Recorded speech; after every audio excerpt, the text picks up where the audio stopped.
The eventing discipline of equestrian sports is a very vigorous and complex step-by-step process. The very best trainers understand there are many different ways to buy, train and care for the event horse. Eventing is the biggest and most common discipline in Australia, a discipline Australia and New Zealand excels at through our large racing industry and use of thoroughbreds that do not make the racetrack. Eventing includes 3 phases: dressage, cross-country and show jumping. The horse and rider need to be proficient in all 3 disciplines. Dressage represents the understanding between horse and rider. The aim of the dressage test is to execute a series of movements perfectly.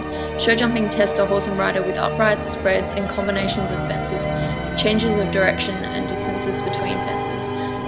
The show jumping fences are easily knocked, especially when the horse is tired. 5, 4, 3, 2, 1, go! Cross-country requires a horse to be brave, trusting and in excellent physical shape. For a strong canter at lower levels to a strong galloper at higher levels. This phase consists of 12 to 20 jumps in lower levels and 30 to 40 jumps in higher levels. These are placed on a long outdoor course. These fences are solidly built, natural objects, logs, stone walls, etc., as well as various obstacles such as water, ditches and banks. The rider is required to cross the finish line within a certain time frame. Crossing the finish line after the optimum time results in penalties for each second over. At lower levels there are also penalties for riding too fast. In cross-country, elimination is evident by 3 consecutive refusals at the same fence, 4 refusals on the course, missing obstacles, falling off, or jumping obstacles in the wrong order. If a horse refuses a jump, it is a further 20 penalties, dismissing a rider from the rankings.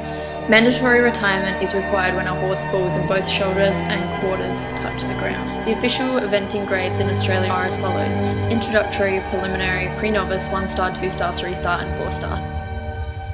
How much does an event horse cost? In a personal survey, the questions: how much does your event horse approximately cost per month, and how long do you expect a horse to get from the initial stage of broke, walk, trot, canter to completing an introductory start, were asked.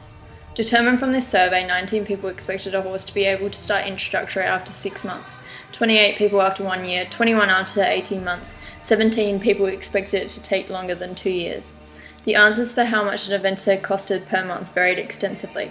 The smallest amount was a mere $30 and the largest amount from the USA was a whopping $2,500. In Australia, the average total is $500 per month spent on an event horse. If a horse takes 1 year to start introductory, it is expected, not including expensive saddlery, it would cost approximately $6,000 to get a horse to complete an introductory start. Using past experience of expenses from December 4, 2012, when an inexperienced broke horse was bought, to September the next year, when he completed an introductory start, the total amount spent on feed and adjustment per month was $310. He was stabled in winter and paddocked in summer. The total spent on lessons per month, when having weekly lessons, was $244 per month, and $172 was spent on feed per month. The total for a horse in an extensive training for eventing was $728 per month. What horses are best suited to this discipline? The most common horse in this discipline is a 16-1 to 17-hand bay thoroughbred in all levels. However, increasingly over the years, the Irish sport horse is overtaking the thoroughbred representation at events. Horses proven to excel and be completing at the level as 1-star or higher primarily are thoroughbreds, Irish sport horses or warm bloods with enough of a hot-blooded thoroughbred mixed in.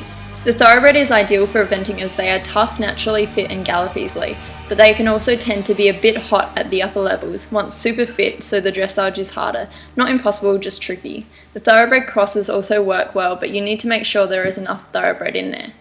Megan Jones, 2014, interview on the best suited horses in person. A personal experiment was conducted on a horse to assess the conformation for eventing. The horse had been successfully completing in introductory EVA 80 classes for the first 6 months of 2014, winning 2 trials and placing 4th and 5th respectively in his division. City of the Moon, or Jericho, as known in the stable, is a 6-year-old Frisian cross saddlebred cross thoroughbred.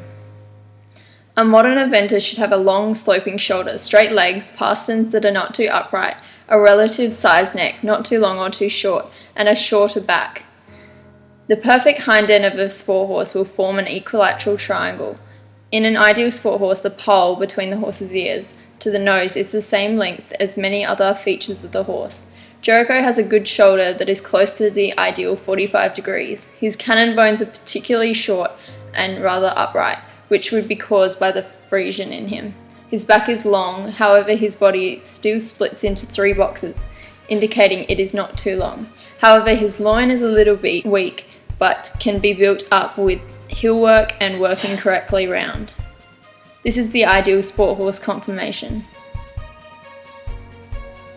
Although conformation can determine whether a horse can excel in chosen discipline, it must be important for the horse to be mentally suitable, careful yet brave. Successful event riders such as Fiona Guthrie buy horses depending on their breeding and relations to successful eventers.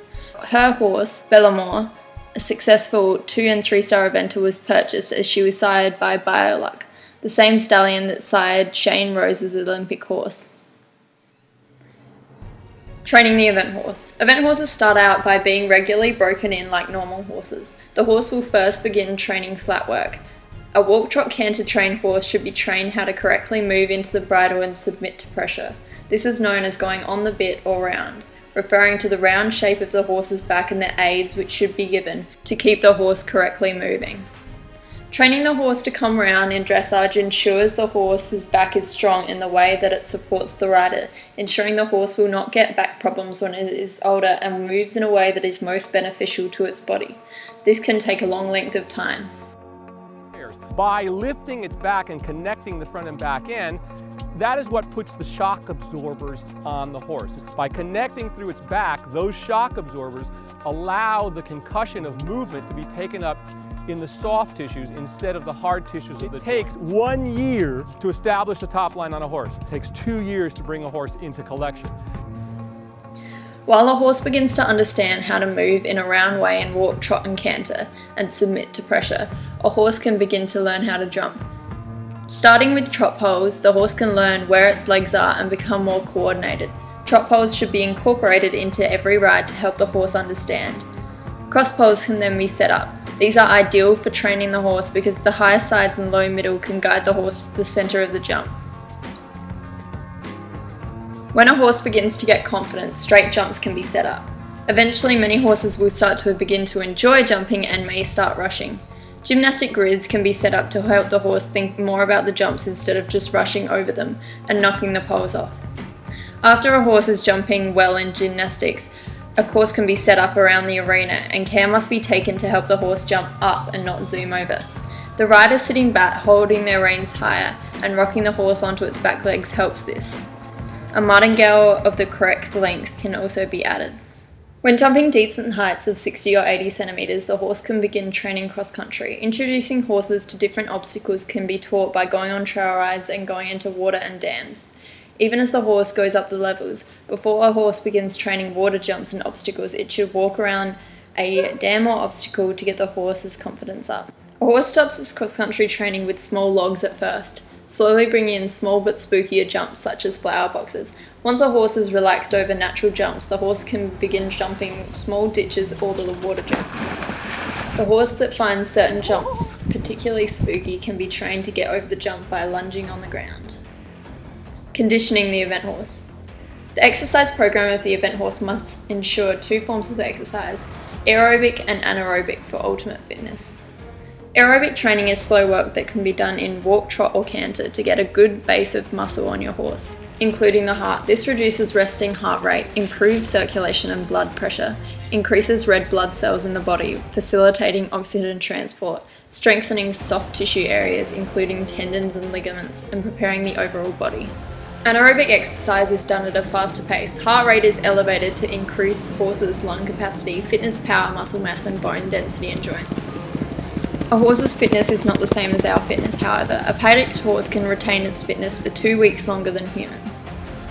Cross-country puts a great deal of stress on the horse's legs. After hard work, trotting removes lactic acid 40% faster than walking, and walking a horse removes lactic acid 60% faster than when a horse is standing.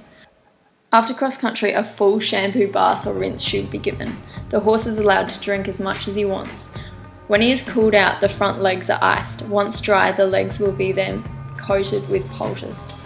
While professional riders use poultice on the legs, poultice actually has insulating aids, and the only beneficial factor of using poultice on the legs is how it has to be hosed off after. The best way to cool the legs is in fact hosing and, if not possible, ice boots. The diet of an event horse requires feeds with more protein. Because they are in moderate to heavy work, they now require grain. The protein in grain has amino acids that help support muscle, bone and general body restoration. However, excess grain should not be given, as this can cause the event horse to be carrying around unneeded excess weight. How do you know when your horse is ready to complete its first event or move up a level? The ideal is that at 5 a horse can be ready to start attending events at the introductory level. At 6 a horse can advance to the prelim level on eventing, completing 10 months of the season, using clinics, dressage shows and freshmen's jumping shows to further education and experience. The horse should have an outing every other weekend.